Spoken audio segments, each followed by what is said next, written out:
Just a quick reminder before we jump in. Everything we share here is personal and subjective and meant for entertainment and educational purposes only. We reflect on patterns and dynamics from our lives, research, and what we've learned from our work. But this isn't professional advice or a substitute for therapy. When we mention people like family, friends, or exes, those references are intentionally vague or altered to protect privacy and don't reflect every person in our lives who fits those labels. Our goal is to support healing, not blame. Please check the full disclaimer in the show notes for more information.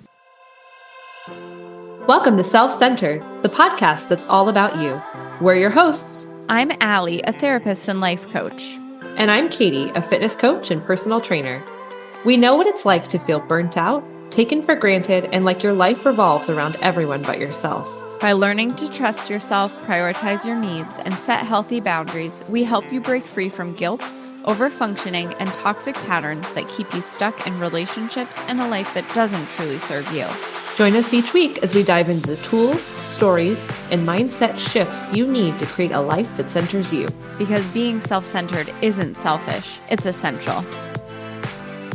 Today we're going to respond to a listener's question. How do you stay in your seat and be aligned with your values at the same time? Because it seems like these things are at odds for her. So Katie's going to share a little bit more of the situation because she's the one who heard from this listener, and then we're going to talk about it. So this friend of mine, we were talking about a situation that she was dealing with at work where her employers were rolling out statements and policies that were not supportive of things that they've claimed were values before, specifically the LGBTQ community and the DEI rollback that's happening in a lot of yes, a lot of that. And they've stated before that they are supportive of that culture and environment. And there's a number of people representing that culture and environment within the company. And a situation happened where there is a safe space for people identifying this way to share their experiences within a corporate framework. There's like a corporate chat or something that they have for it. And the head of DEI was randomly added to this chat. I think it's the head of DEI. We're just going to say a higher level executive was randomly added to this chat, came in to make an announcement that said, I've heard that this chat exists. I love that this chat exists as a safe space. However, I've heard that there's being grievances said here that need to be reported elsewhere, and this needs to basically cease and desist. And it felt very much like an attack. The way that it was phrased. And then the corporate person was removed from the chat or removed themselves from the chat. You mean that person who said that? Yes. That higher up then removed themselves. Okay, left the chat. Okay. Yes. So the feeling amongst the people in this chat who thought that this chat was a safe space is that, oh no, it's not a safe space. We can't actually express our experience. And it's a very informal space. It's not like they're talking about budgets or anything in there, right? It's just probably like a Slack channel. Exactly. Just that sort of thing. Yeah. And they immediately felt like, oh shit, things that we're saying are not safe here. And some of the grievances that were being said was along the lines of the company's values are not showing up in their actions, or they're not willing to state the values as strongly anymore. Right. And so my friend, who is very passionate about this, was like, I feel like I need to say something because I have the ability to walk that corporate line. I'm very well versed in corporate speech, and I have developed good relationships with these people. And she's like, I feel like I need to say something to the right chain within those higher ups and say, hey, this was not the way to approach this situation. While also communicating to everyone else, okay, we also have to be intentional about where we and how we share our grievances. And yes, appropriate channels are important. And she was like, I'm so tired of walking the corporate line. It's draining me. It's taking everything out of me. And so she's going back and forth between this. Do I stay in my seat and keep this to myself? Because I don't have the energy to be the savior for this situation? Or do I stand up for what I believe, which is, hey, we're being marginalized here. This is not an appropriate way to have handled the situation. We feel like people just went behind our back and we're sharing things that were private maybe and weren't aligned with the corporate culture that was communicated. And she's like, I don't know which one to do. And I don't know. It's an which either one or in her mind. Yes, exactly. I can either stay in my seat and protect my energy, or I have to get out of my seat to protect my values. Yep. Well, this is something that we can all relate to. The values are different depending on the situation, but we can all relate to, I have these values. What do I do? Because I only have so much time. I only have so much energy. Think about all the values we have. I was thinking about this example that I gave in one of the first few episodes of the podcast. One of my friends said, hey, will you do a group for moms and basically helping them become self-centered? And I was like, oh, that's totally aligned with my values. I definitely should. Then when I started to actually think about it from a practical perspective, how do I coordinate this? I realized I don't want to make the time for this. When I actually look at my schedule and where I would fit this, ideally I would want it to be during the day, but that's probably not going to work for moms. And I wasn't really willing to give up my nights because I need those for me. Yeah. And also I'm often still working pretty late, just not with clients. You know, I'm doing like paperwork or pod stuff. Yeah, I just realized, oh, wow, that's a value of mine, but it's not a value of mine that I'm going to turn into a priority, right? Yeah. So like, you know, a value is a priority in this moment or in this season of life because now it's on your calendar, because now your behavior is showing that. And so we can have values that we aren't acting on. And we're probably, if you're the type of person who is a value-driven person, you're going to have a lot of values that you can't act on. And so to me, the question is, well, what are your priorities in this season of life? What is your capacity and your limits? We're already hearing that she has pretty low capacity right now. And it sounds like it's not just related to this one situation. It's related to being drained by masking in a corporate environment. Yeah. And it's hard to be human in a lot of corporate environments. And I think there's also a piece as well of, okay, is this a situation where you can actually make a change? Because if there isn't, it doesn't really make sense. So let's break down and talk about each of those pieces. The first thing, priorities. Of course, inclusion and having a safe space is a value and it is a priority. Of course, a safe space it's either safe or it's not. It's on a spectrum. And it sounds like the workplace right now is safe enough. It's just not as safe as she would like it to be. So, or as it's been in the past. Yeah. And so, you know, we don't have enough context for this without asking her. So I'll just offer some questions that she can ask herself, and Selfie's listening. When you're in this kind of situation where you're trying to figure out, oh, what do I do here? Do I act on my values and overextend myself or not? You can ask yourself the same questions and it'll apply to your situation because you can make it apply to any situation. Yeah, is this a priority in this season in life? And remember that when we did, and you can go listen to the episode on staying in your seat, we introduced the concept of staying in your seat in episode 2. And then in episode 4, we went even deeper into staying in your seat. Just a quick review.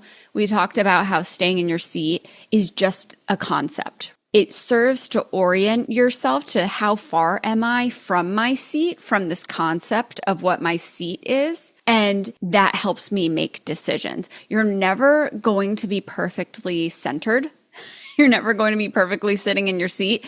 I mean, unless you're really lucky, but then it's not going to last that long because life happens.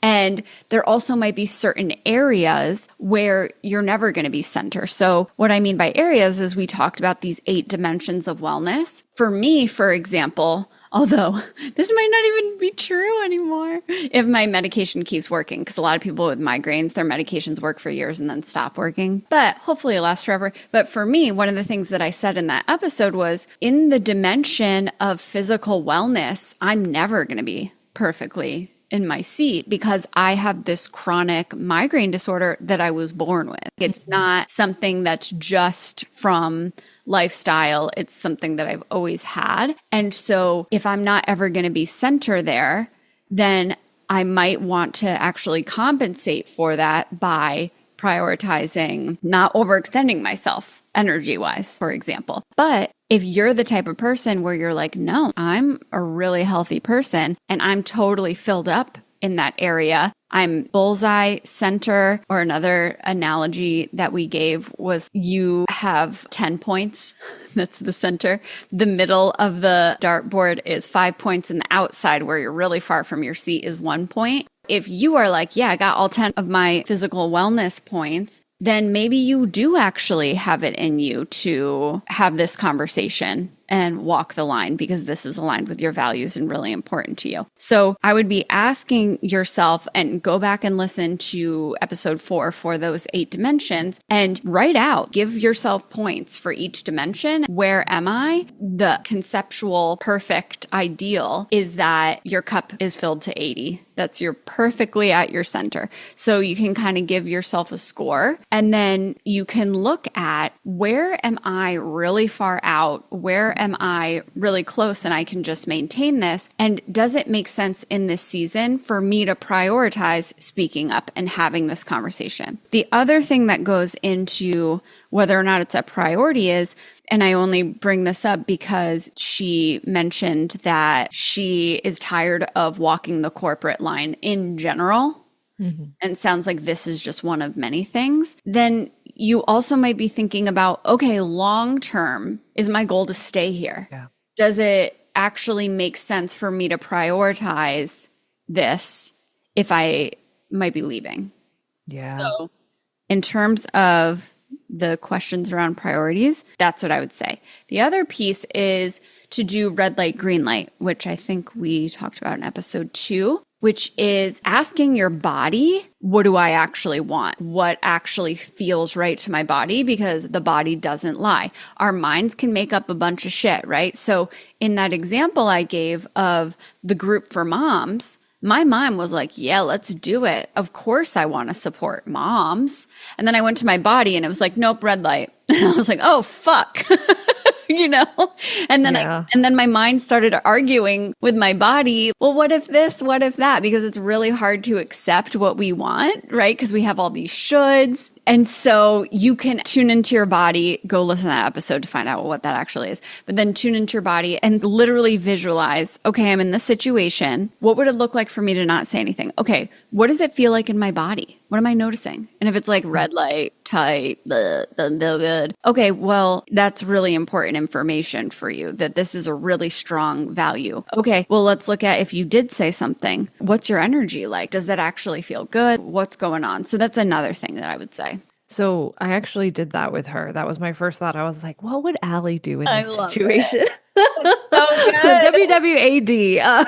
Self-centered curriculum in the wild.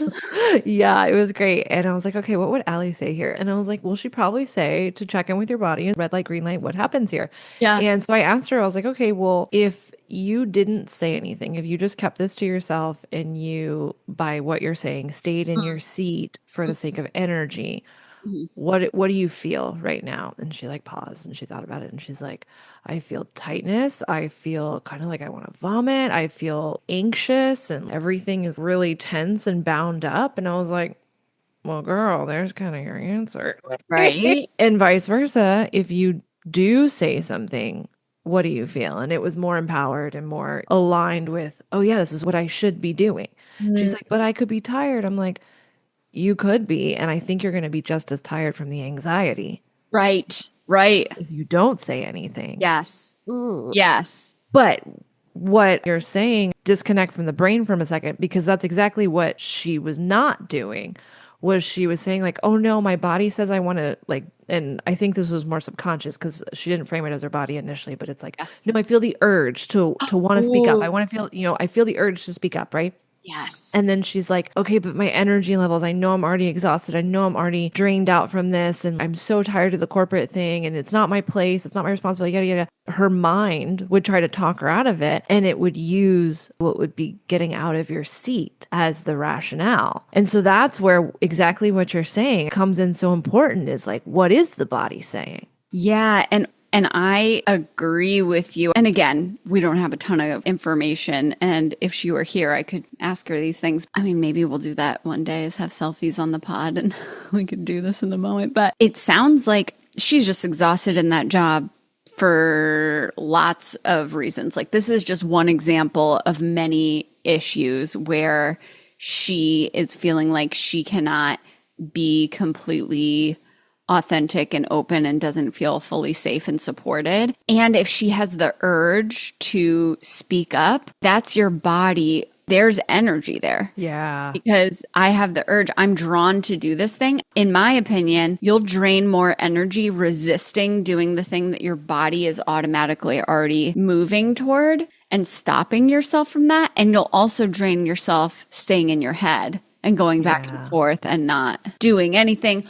Or not just making a decision. Even if she doesn't speak up, it would be better for her to make a decision that I'm not going to speak up and then put it to bed. So it's good that she's bringing it up with you. I mean, obviously she's trying to figure this out. So, yeah. I mean, who wants to be in your head, No. It's not like we do that because we want to. We do it because we're trying to figure it out and we don't know what else to do. And then the other thing about the stay in your seat concept and these 8 dimensions of wellness is that sometimes you have to let certain dimensions kind of dip, meaning you're going to have less points. You're going to be more drained in that area. You're going to be further from your center temporarily in order to focus on other things. So you're kind of like borrowing from that area to focus on other things. So I know for you, when you built your business, you had a billion jobs. I mean, you were doing like gig economy jobs while building up. You probably don't call it a caseload, but your client list, whatever. Yeah. So that was exhausting for you. And Facts. and your financial dimension was also less. So you kind of had to be like, all right, well, instead of continuing in corporate America where I could be consistently making money, I'm actually going to dip in my financial dimension. I'm actually going to dip in the physical dimension of my energy levels, and I'm going to hustle so that I can get to this place where I can do this thing. Yeah, definitely. The other thing that I would say in terms of priorities is you want to be thinking about what creates a strong foundation. I need to prioritize what's going to create a strong foundation in my life. Do I already have a strong foundation? So what's a strong foundation? I have enough energy. I have enough physical health in order for me to then act in ways and make choices and do things that get me to the next step in my life. So for you, you're like, okay, well, yeah, I have enough energy in order to hustle and do this shit, like just barely, but I know that I have to hustle and do that stuff to then create the foundation of, okay, now I'm in a solid place career-wise. And so now I can build on that. I remember you had clients every day except Sunday, right? No, I had clients every day. Okay. Holy shit. I know it was a lot. So then you were so successful, you girl boss so hard.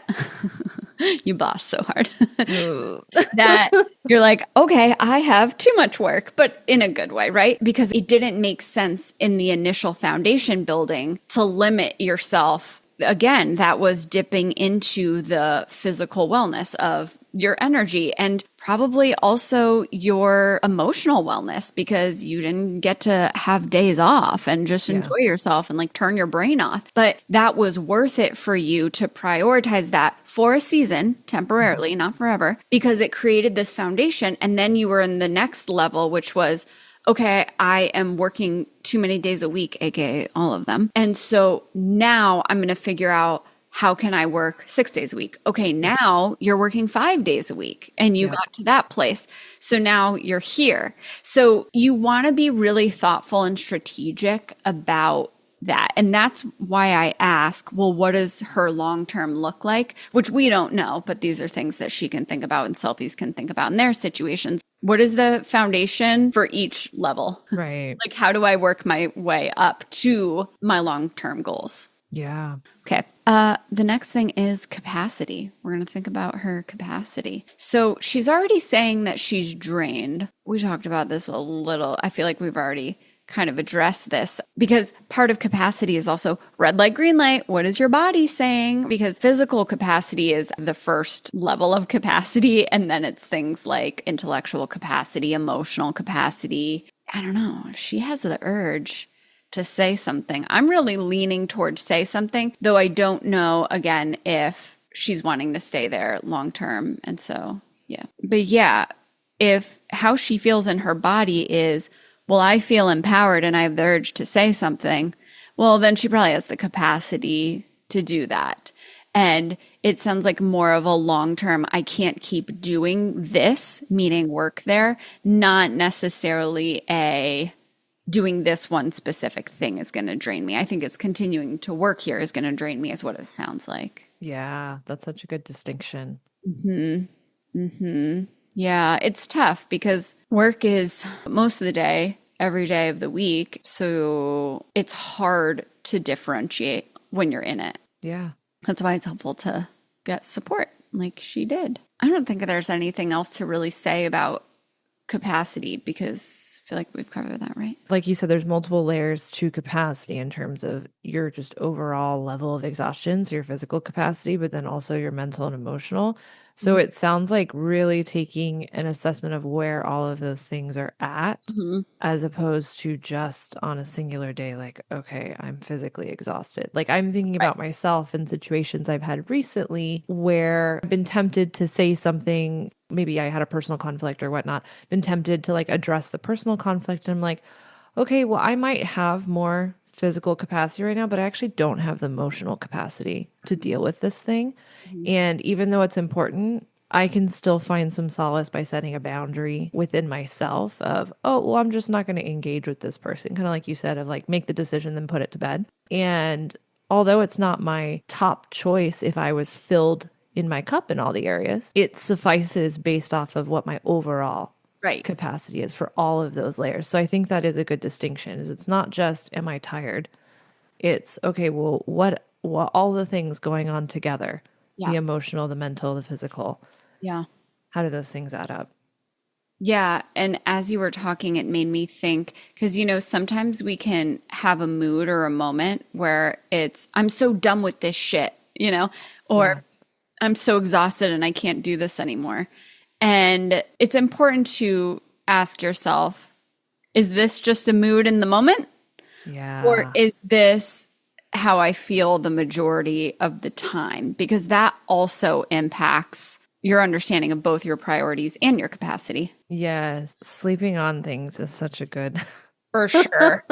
such a good thing. I remember this is a totally different situation, but I had a situation maybe a month or two ago where you helped me out. You happened to be up very late. I had gotten a message from someone that I had recently realized I could not interact with them on any level at all anymore. Yeah. And I remember when I got this message, I was enraged and I so badly wanted to just stand up for myself. Yes. And I wanted to clap back. Yeah. Because I was like, I'm tired of my boundaries and my human dignity being violated over and over and over by this person. And that was adrenaline speaking. And I remember, you happened to be up and I had sent a screenshot of the message to you and you were like, don't respond. I was so mad too, though. But yeah.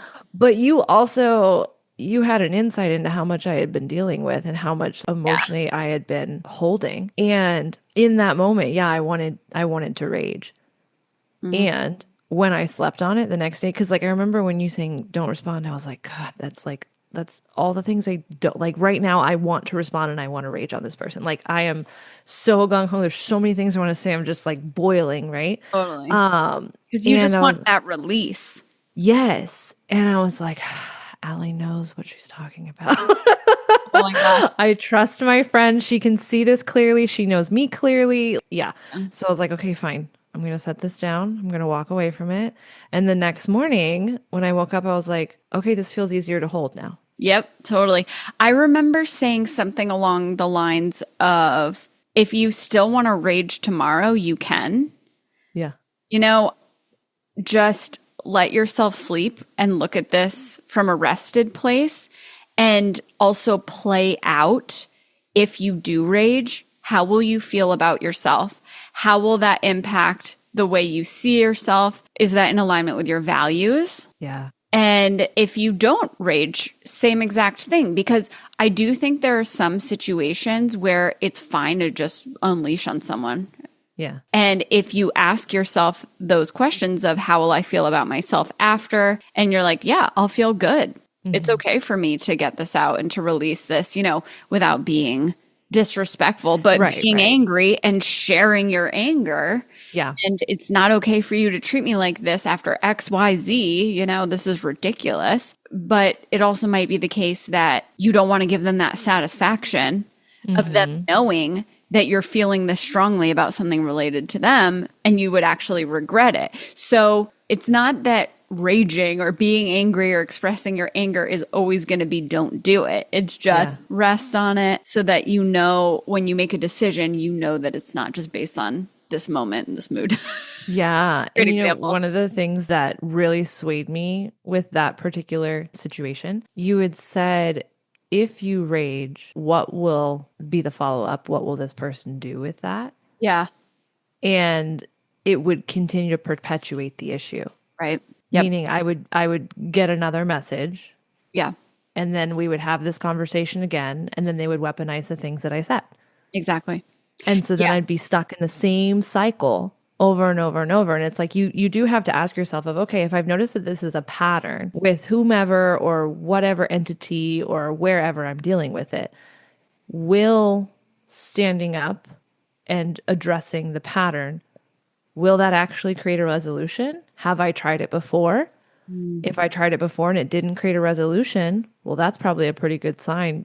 Save your energy. It's not going to work. It's not going to help. And so then Great. I love it. You just segued to our next thing, but go ahead. oh yeah, then what's the next thing? The last thing to consider is, do you actually have an ability to change this? Yes. Can you influence this at all? I just want to say something though before we move on, which is because as you were talking, I was thinking about something my dad always used to say, which is be involved, but not attached. And I love that, because what you were talking about when I asked you, play this out. What is this going to do? How is this going to impact their behavior? How is this going to impact the dynamic and pattern between the two of you? What you realized was, well, this person was trying to hook you. Yeah. And then if you responded by, okay, I'll put my hook out and we'll connect our hooks together. Well, now you're attached. That's an emotional attachment. It's not being grounded, balanced, and interacting with someone. It's now you're reacting to each other. You've hooked each other. And your decision not to put your hook around their hook and stay connected and stay stuck together was you saying, I'm letting go of perpetuating this. I'm not reinforcing this cycle anymore. Yeah. It's huge. Yeah. All right. So the next and last thing you want to think about. Okay.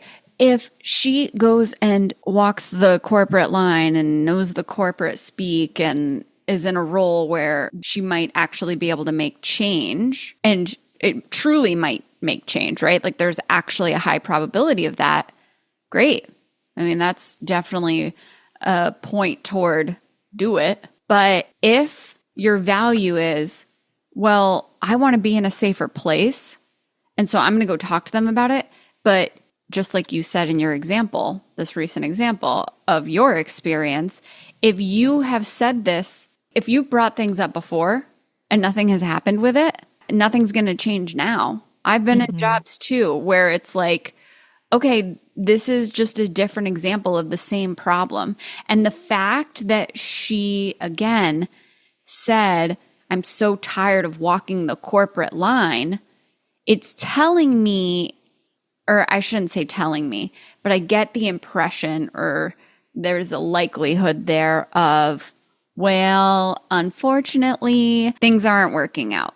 It's not I can have a conversation and then things are better, because then she wouldn't be walking a line. So you want to ask yourself, how much influence do I have over the situation anyway? Because, I have the value of, I don't want global warming.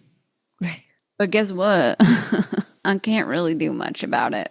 I mean, I can make my own personal choices, but can I stop global warming? No. Yeah. So you want to ask yourself about, how much influence do I have? Because you don't want to invest your energy, especially if you're far from your center in the dimension of physical energy. You don't want to invest the little bit of energy you have into something where you're going to get no return on your investment.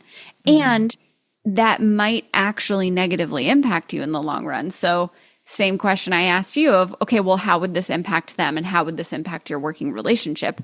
Are they now going to see you as the complainer? Whether or not you actually are, if you're in an environment that isn't healthy and a good fit for you, then, people might misunderstand you and not value you and not see you how you are. So it sounds like a really tricky situation. Those are the things to think about. We can't tell you either way. You know, based on your reflection on all of this. And so you want to ask yourself these questions, and you want to get into your body and find out what it's telling you. So if I was in this situation, let's say I was in her shoes, and like I said, I had that urge of wanting to say something and wanting to speak up. But I, did the assessment of, okay, I actually don't have the physical and emotional and mental capacity. I actually don't want to stay here. Although saying something would align with my values of standing up for that, core belief, it won't take care of me. But I have these feelings of stress, tightness, tension, want to vomit for not saying something. How do I come to terms with that? I think that's an existential question because this is more than just the workplace, right? I mean, unfortunately, this is not rare. Like, this is not, that one workplace where this is happening. I mean, unfortunately, this is a bigger issue. The question you're really asking me is, how do I cope with, how do I live with the fact that there are systems that have power that demean me? Yeah. And that I don't feel safe in. Yeah. Oh, wow. Okay. And that I feel I have to mask it. Yeah, that's why I say I think it's existential.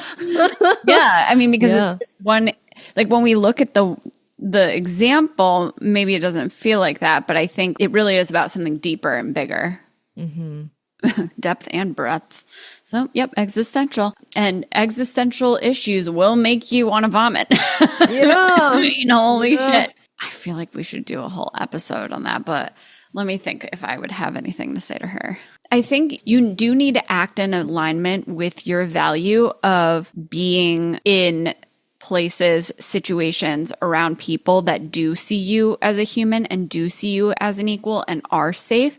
So I think the way to cope with that is somewhere you do need safety. Like, you need to create pockets of that for yourself. And with the nausea and the vomiting, I mean, I think that giving you a lot of information about whether or not where you're working is a good place for you. If you feel like you want to vomit in the context of things not changing at work, and that in order to feel better, you need to overextend and exhaust yourself in order to not feel like you're going to vomit. I mean, your options are exhaust myself further or be physically sick. Yeah. That's telling me that where you are is not, it is making you sick and exhausted. Yeah.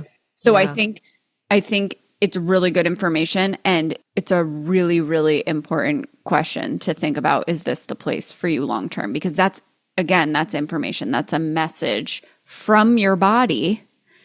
And you need to listen to that and eventually act on that. So maybe look into other positions.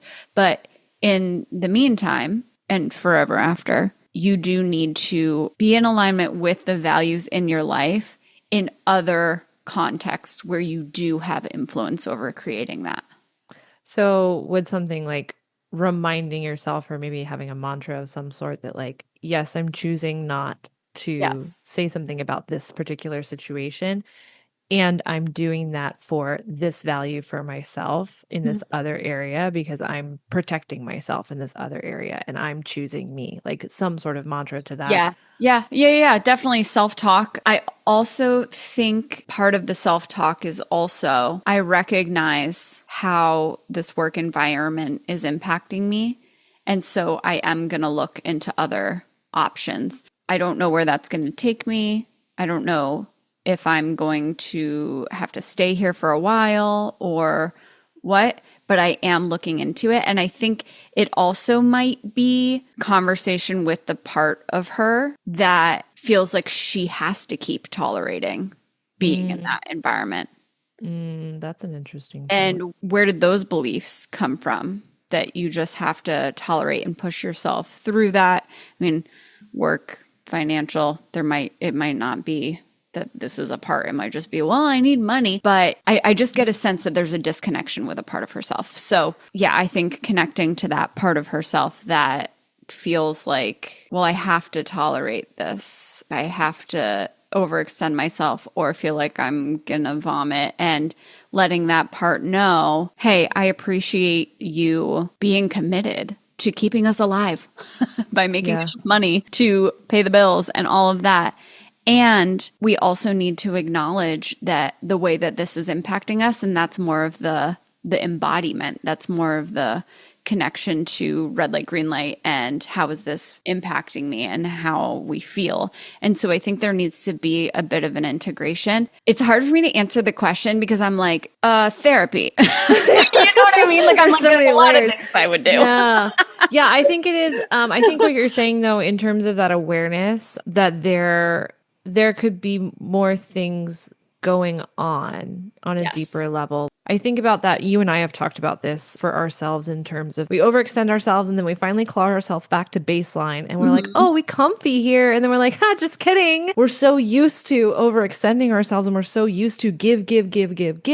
Right. That it feels unnatural. It's we like do it on autopilot without even realizing it.